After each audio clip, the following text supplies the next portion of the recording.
जो रस संसार सागर में, स्वर्ग में है, सत्य में है, बैकुंठ में है, उससे भी अद्भुत श्रेष्ठ अधिक कहीं रस संसार सागर में कहीं पर है तो इस मृत्यु लोक में पृथ्वी पर है। बोली भक्तवत्सल भगवान की। पृथ्वी की महिमा महात्मा नारद जी ने कहा स्वर्ग से बढ़िया है, बैकुंठ से बढ़िया है, कैलाश से बढ़िया है। क्यों?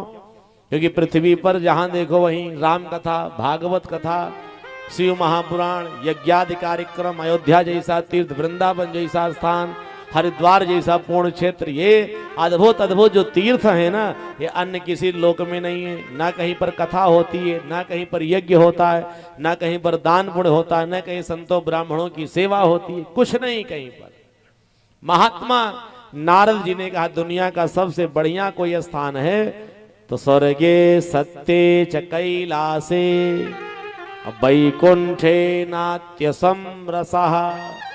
जो रस इस पृथ्वी पर है वो स्वर्ग सत्य वैकुंठ में कहीं नहीं है। तो नारद जी ने स्वर्ग सत्य वैकुंठ का त्याग करके पृथ्वी के रस का आनंद पाने के लिए पृथ्वी पर आए। तो कहा सबसे बढ़िया आनंद कहाँ मिलेगा? तीर्थों में मिलेगा, चलो तीर्थ यात्रा चला जाए। तो नारद जी तीर्थों में जाने लगे। तो कहाँ कहाँ गए? हरि क्षेत्र, कुरुक्षेत्र, श्रीरंगम सेतु वंदनम,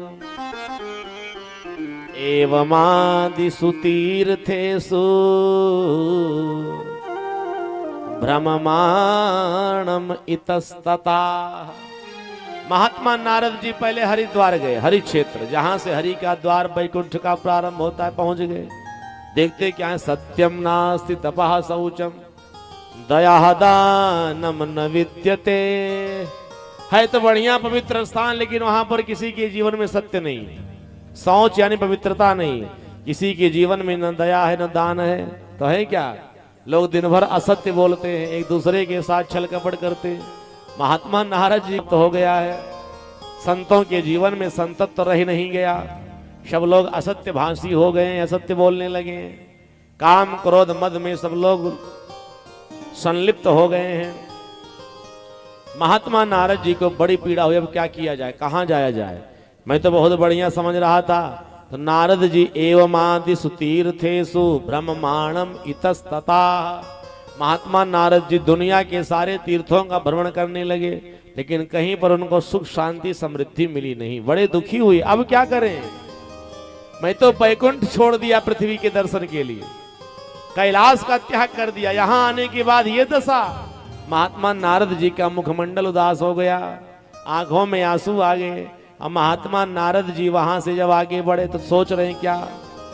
धन्यो गृहस्थाश्रमा। जो गृहस्थ आश्रम में गृहस्थी लोग हैं, गांव में रहने वाले, ये ज्यादा श्रेष्ठ माने जाते हैं, क्योंकि गृहस्थ के यहाँ भगवान का जन्म होता है, गृहस्थ ही भगवान की सेवा करते हैं। और ऋषि मुनि महात्मा भी गृहस्थों के यहाँ से जन्म लेकर के जाते हैं। और सारे महात्माओं का आश्रम का जो संचालन होता है गृहस्थों से ही होता है, इसलिए गृहस्थ जीवन सबसे बढ़िया है। चलो गृहस्थों के यहाँ आए। अब देखते क्या है, एक एक घर में जाकर के नारद जी चेक कर रहे थे। दिखाई क्या पड़ा? नारद जी देखते क्या है, तरुणी प्रभुता गे श्याल को बुद्धिदायका, अकन्या विकृणो लोभात, अदंपति नाम चकलकनम। महात्मा नारद जी एक एक गृहस्थी के यहाँ गए और देखते क्या है, तरुणी प्रभुता गे। हर घर की जो मालकिन है ना, ये माताएं बन गई हैं। बोली भक्तवत्सल भगवान की। तिजोरी की चाबी माताओं के हाथ में चली गई। नारद जी उदास हो गए। लोगों ने कहा महाराज क्यों उदास हो? नारद जी ने कहा उदासी कारण यह है कि हर घर की मालकिन माताएं। अरे पहले का जमाना थोड़ी है, कलयुग चल रहा है। कलयुग में तो माताएं बड़ी पढ़ी लिखी हैं, बड़ी बुद्धिमान हैं, बुद्धिजीवी हैं। अगर घर की मालकिन बन गई तो आप क्यों चिंतित हो? नारद जी ने कहा कि तो देखो, तरुणी प्रभुता गे श्याल को बुद्धिदायका। हर घर के जो सलाहकार है ना, सब साले साहब हो गए। बोली भक्तवत्सल भगवान की। माता पिता के वचन को कोई मानेगा नहीं। साधु संत और बड़े श्रेष्ठ जनों की बात नहीं मानेगा, साधु संत महात्माओं ब्राह्मणों की बात नहीं मानी जाएगी। ससुराल से साले साहब फोन कर देना, जीजा जी यही होना चाहिए, वही योग्य है। बोले भक्त वत्सल भगवान की। हर घर के सलाहकार साले साहब, शाल को बुद्धिदायका।